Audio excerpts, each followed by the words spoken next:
professora Ilza, professora Márcia, professora Maria José, professor Paulino, todo o grupo aqui, né? A possibilidade de estar aqui com vocês hoje à noite para essa discussão que, pelas palavras iniciais de Paulino, devemos ser breves. E ainda tem uma homenagem, né?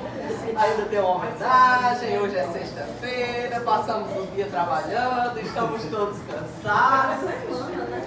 Então, realmente, a semana foi tudo, não foi uma brincadeira.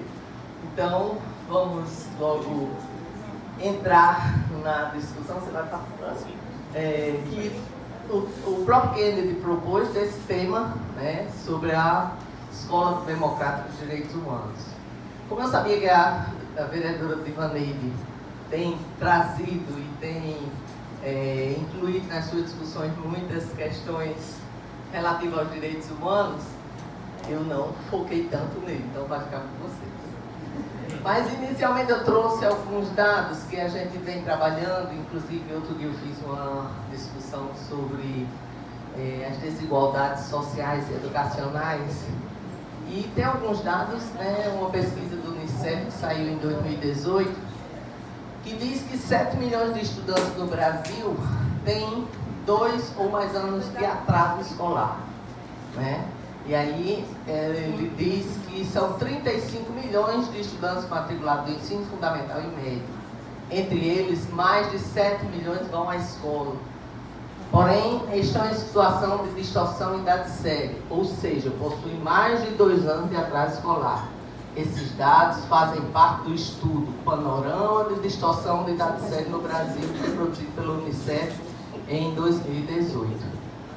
E de acordo com o Unicef, a partir desse estudo foi possível identificar que no ensino médio, 2,2 milhões de adolescentes estão em situação de distorção em idade séria. Então, é um contingente enorme. Esse ano nós começamos, a nossa governadora assinou um protocolo de trabalho com a Unesco, né?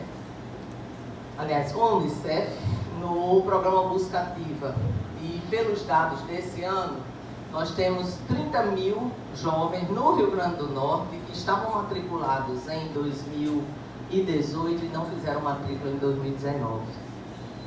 Nós temos 50 mil sem nenhuma matrícula, certo? Ou seja, se matricularam um dia na escola, mas foram se perdendo.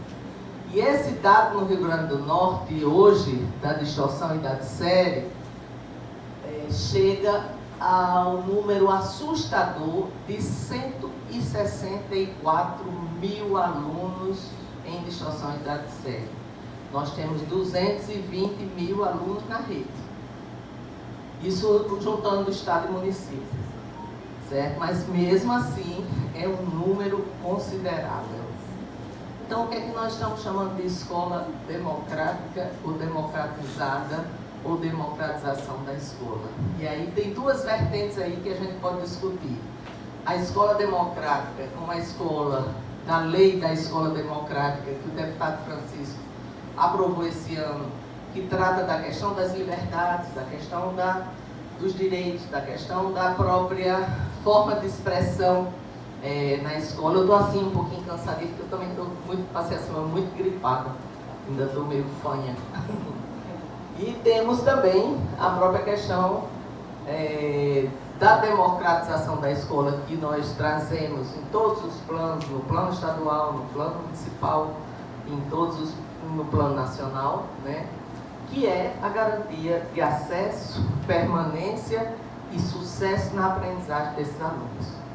Então temos, sim, diversas perspectivas de como discutir a questão da escola democrática e os direitos humanos. Como nós estamos discutindo escola democrática e direitos humanos, eu quero partir do pressuposto, pode passar, de que nós estamos tratando de uma situação bastante grave, né, de que diz respeito justamente ao direito à educação. O direito à educação é um direito humano. Certo? Tratar o direito à educação como um direito humano. E como é que nós estamos tratando esse direito no Brasil? E como é que nós estamos tratando o direito do acesso, da permanência e do sucesso na escola no Brasil, quando nós temos 7 milhões de estudantes com 2 anos ou mais de atraso, né? E segundo essa pesquisa, os dados mais elevados estão no Norte e Nordeste, com 41% e 36% de atraso, respectivamente. Nas zonas urbanas, as populações indígenas e negras são as mais afetadas no que se refere à taxa de estudantes que estão com 2 ou mais anos de atraso escolar. 12% de brancos, 9,4% de negros e 33,1% da população indígena. Na zona rural, o padrão de desigualdade é mais alarmante. Entre os negros e indígenas, a taxa de distorção chega a 35,7% e 44,7%, respectivamente. Mas entre os brancos, ela fica em 18,2%. Em termos de gênero, ainda na zona rural, foi possível observar que a sua situação é mais grave no 6º ano, com 50% dos meninos e 30% das meninas matriculados em atraso escolar.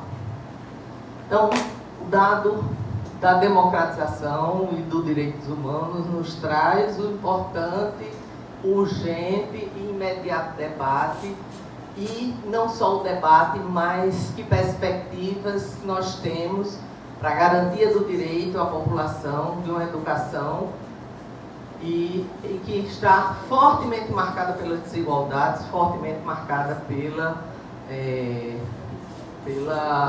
pelo atraso. Então, desses 7 milhões, os mais afetados pelo atraso são meninas e meninas vindos das camadas mais vulneráveis da população, já privados de outros direitos, né? Ou seja, eles já estão privados do direito à saúde, do direito à moradia, do direito à assistência, de diversos direitos, muitas vezes do direito à alimentação, né? Porque a fome nunca foi erradicada no Brasil, enquanto um flagelo, né, da exploração do trabalho no próprio país, né? Por isso, é urgente desenvolver estratégias específicas para alcançar esses diferentes grupos populacionais, explica Florence Bauer, representante do Unicef no Brasil, que veio aqui no início desse ano assinar com a governadora o Busca Ativa para trazer de volta esses estudantes para a escola. Em contrapartida, nós vivemos num país extremamente desigual. Nós temos 5 bilhões de brasileiros têm um patrimônio equivalente ao que tem a metade mais pobre da população do país. Aliás, 5 bilionários, né? Que são os empresários Jorge Paulo Lema, José Safra, Marcel Herman Teles, Carlos Alberto Sucupira e Eduardo Saverin, né? Todos eles ligados à indústria da informática, à Ambev, à indústria automobilística, armamentística e outros. Juntos, o mesmo que cerca de 100 milhões de brasileiros é a renda dessas 5 famílias, desses 5 empresários. Então, isso marca, né, uma desigualdade que não é só educacional. É uma desigualdade, é uma privação de direitos que decorre de uma forte exploração capitalista, de uma forte disputa de projetos, que é o que a gente tem hoje. Pode passar. É o que a gente tem hoje, né, na população, né, de um projeto. Que projetos de sociedade e de educação nós estamos defendendo? Projeto neoliberal, conservador e excludente, regido sob a égide do capital internacional, e todos esses bilionários fazem parte. Aquela notícia foi da revista Forbes, e ela trata dos bilionários internacionais, né, e os brasileiros são aqueles, em que a riqueza produzida por muitos, inclusive os bens culturais, é apropriada e usufruída por poucos, né? Um projeto de construção diferente desse projeto, né? Projeto neoliberal, excludente, e daí nós estamos vendo em toda a América Latina a reação a esse projeto no Chile e em outros países, né? Estávamos a construir um projeto de nação soberana, democrática, livre, inclusiva, em defesa de uma educação pública, gratuita, laica, democrática, inclusiva e de qualidade social. Então é uma disputa de projetos, sim. A gente tem que entender e temos sim que tomar posição. Que projeto nós defendemos? O que é que nós defendemos para a escola pública? O que é que nós defendemos para a educação nesse país? E a democratização passa por aí. Pela posição que eu assumo no projeto de sociedade e de ser humano, e de educação, e de conhecimento que eu defendo. Né? E aí nos deparamos nesse momento, um momento dado como um momento de crise. Essa crise vem se aprofundando desde 2015, né?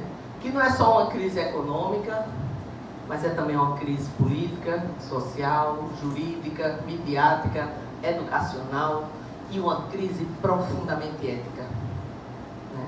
De compreensão dos valores, de compreensão da própria forma como a gente concebe os direitos nesse contexto. Crise da sociedade do modo de produção material e subjetivo da vida, né? E aí, o que é que significa democratizar e incluir nesse contexto? O que é que vocês pensam que seja a escola democrática, né? E os direitos humanos? A educação, ela é o quê? É um negócio? É uma mercadoria? Ela é uma política pública? Ela é um bem cultural? O que é, né? Educação, qual a política para crianças, jovens, adultos e pessoas idosas que realmente democratize e inclua? O que é que nós estamos chamando de democratização? O que é que significa democratizar o próprio debate da educação, o próprio contexto da educação, né? Pode passar. Então, eu não tenho respostas. Respostas devem ser construídas, devem ser produzidas, né? Devem ser vividas e colocadas em práticas. O professor Marco Guerra quer me dar o prazer de vir para cá, por favor. Palmas para o professor Marco.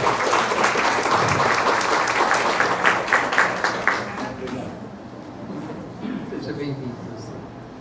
Então, em 2015, com o Plano Estadual da Educação, só para focar um pouco, mas eu ia deixar para devaneio, né?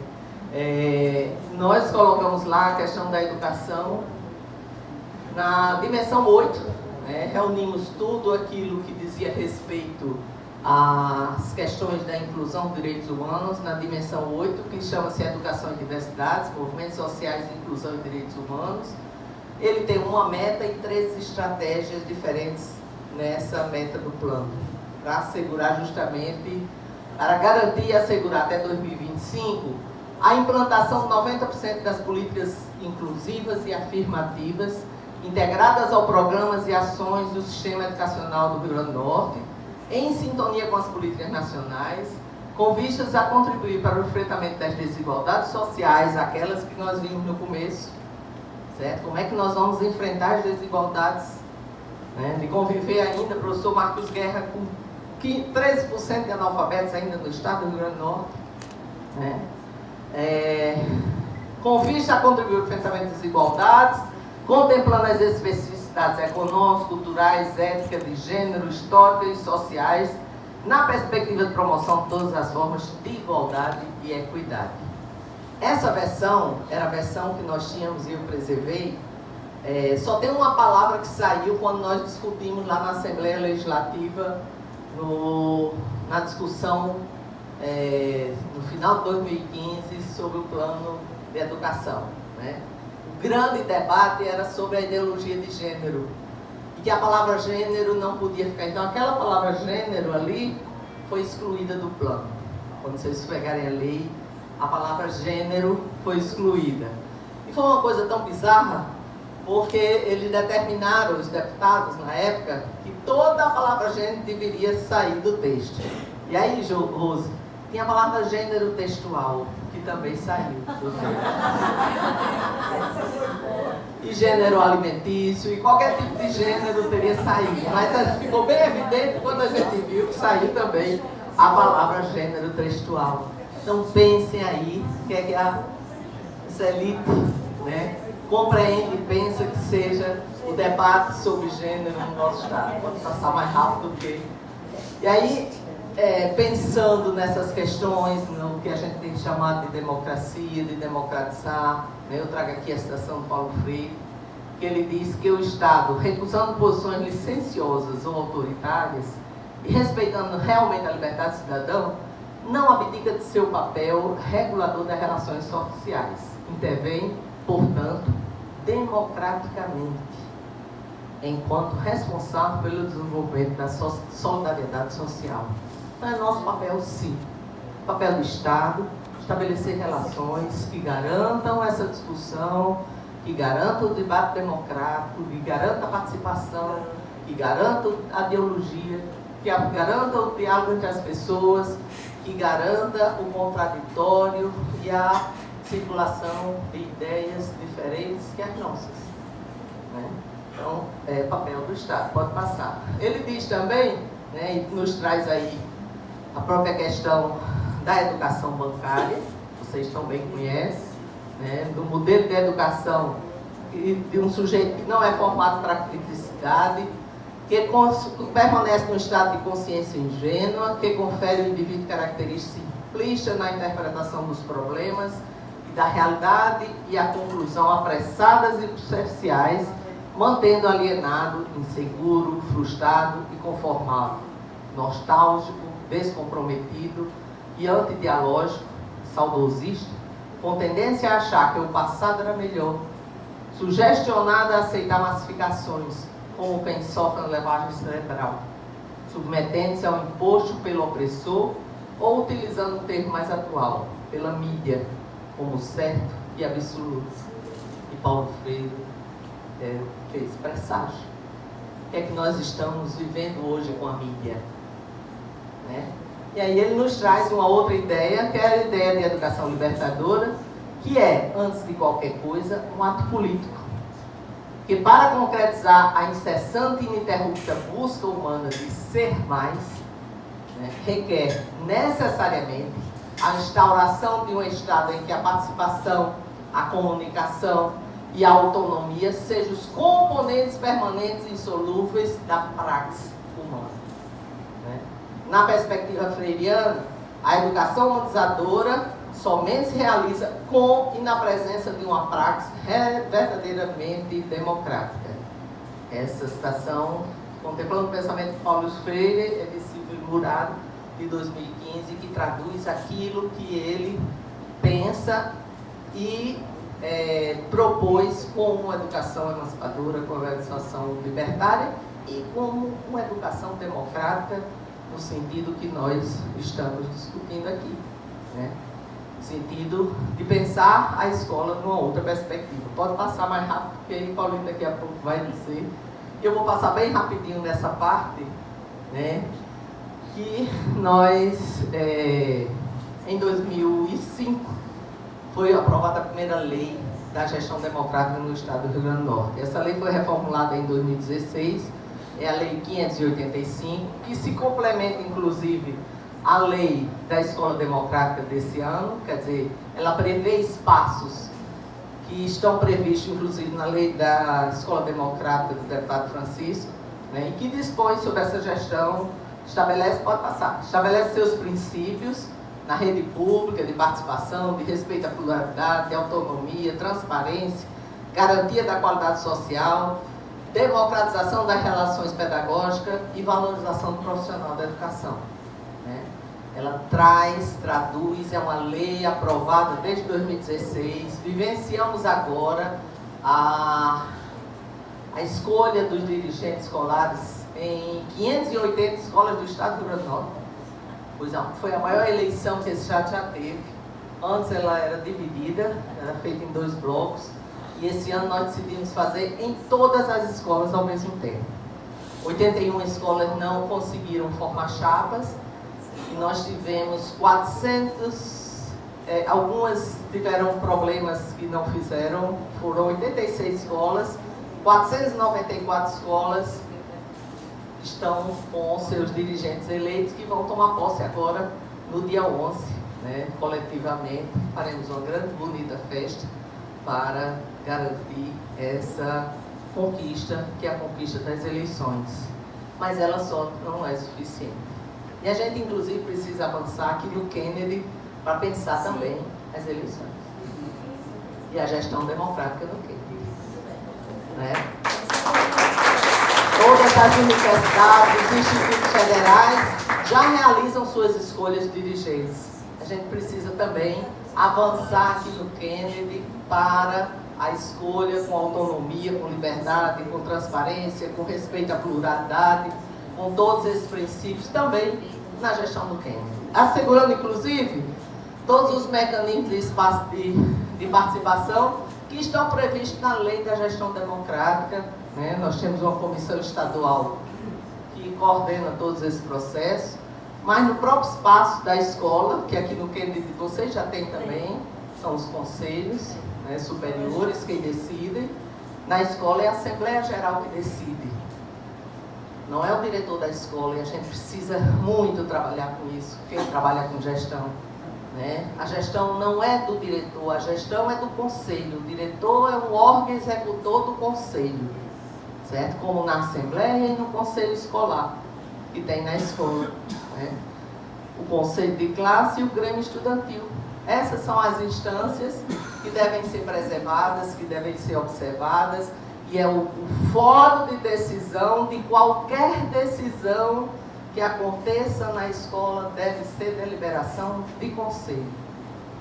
Não é deliberação nem determinação do diretor. O diretor é órgão executor do conselho. Lá no centro, Marlene era do conselho também, todo mundo dizia, você, não vou fazer assim não. Olha, eu sou aqui a guardiã do conselho, só vou fazer o conselho me mandar.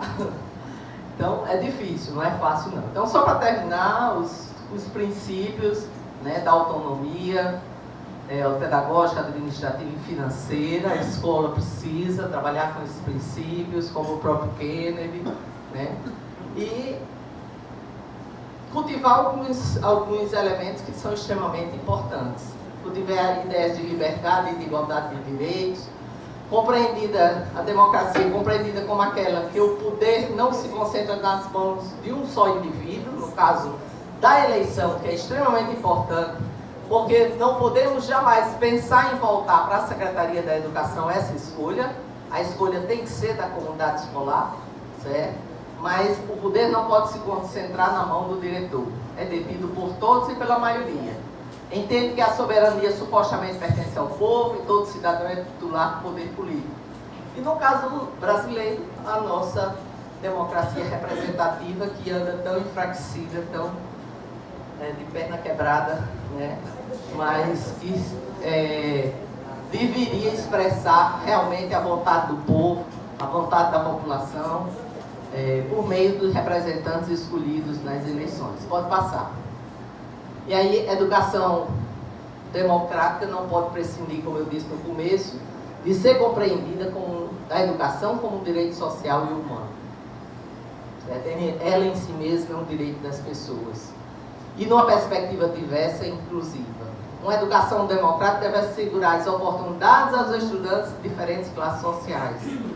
Nosso problema dos nossos alunos não é de baixa capacidade, como querem fazer crer alguns.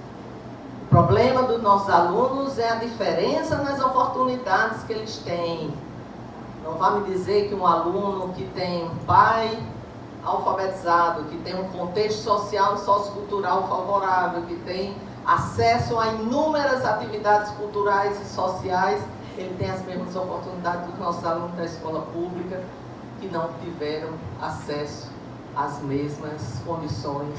Né? Por isso que o problema não é basicamente da desigualdade educacional. Muito tempo está vinculado às próprias desigualdades sociais, né? Das distribuições dos bens materiais e sociais. Educação democrática é uma educação com justiça social, né? Que assegura o aumento de oportunidades educacionais e a expansão da própria educação. Né? Quando nós colocamos lá no Plano Nacional da Educação a democratização, era 100% das crianças, dos 4 aos 17 anos, na escola. Essa é a nossa concepção, talvez até utópica, talvez longínqua, né? Mas é essa. Né? E um negócio lá no final. E a expansão universal da educação, que era o que eu estava colocando. Então, a própria escola, nesse contexto, nesse projeto, ela tem inúmeros desafios, pode passar. Transformar-se em um espaço de análise crítica, de estímulo ao exercício da capacidade reflexiva e de uma visão plural e histórica dos conhecimentos, das ciências, das tecnologias e das diferentes linguagens. A articulação entre igualdade e diferenças na perspectiva da promoção de uma educação verdadeiramente intercultural, antirracista e antissexista. E de cidadania com prática social cotidiana. Sempre na perspectiva de um projeto emancipatório de sociedade e de humanidade. Não podemos perder de vista a articulação, né, desse projeto na perspectiva de um projeto mais amplo, um projeto societário, um projeto humanitário mais amplo.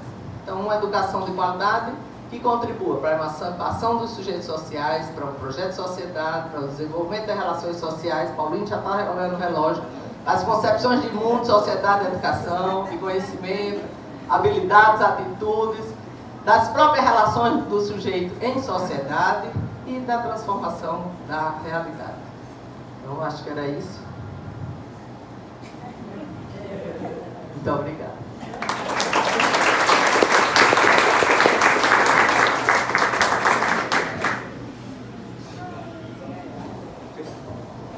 Bom, a gente agradece aí a reflexão, a contribuição da professora Márcia Gugel, e a gente passa aqui rapidamente a palavra à professora Vilma. Pessoal, boa noite. Primeiro eu fiz aqui um PowerPoint, mas não deu certo, não abriu. Então eu vou tentar seguir aqui. Você é padroeiro, né? Tentar seguir aqui algumas orientações. Justificar a ausência do deputado, que teve um problema de saúde e hoje teve uma piora, portanto não teve condições de estar aqui, mas manda um abraço para todas e todos vocês que aqui estão e que ele tem uma luta e tem se preocupado muito com a questão educacional, inclusive tem sido uma das prioridades do seu projeto. Pronto. Então, o que é que eu tenho que fazer aqui? Fazer uma apresentação da lei que instituiu a escola democrática. Aí as pessoas podem perguntar assim, e seria necessário instituir uma lei, né, para dizer que a escola é democrática?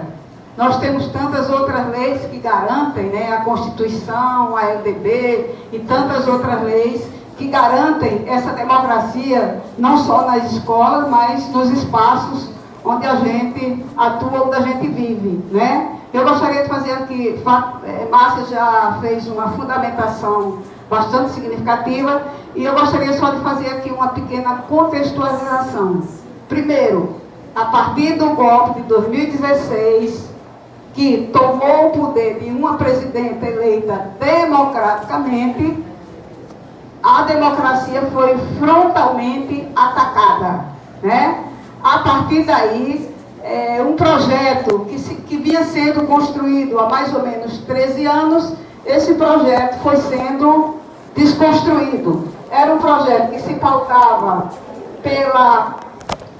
pelo respeito à democracia, pelo respeito à diversidade, um projeto que tinha no seu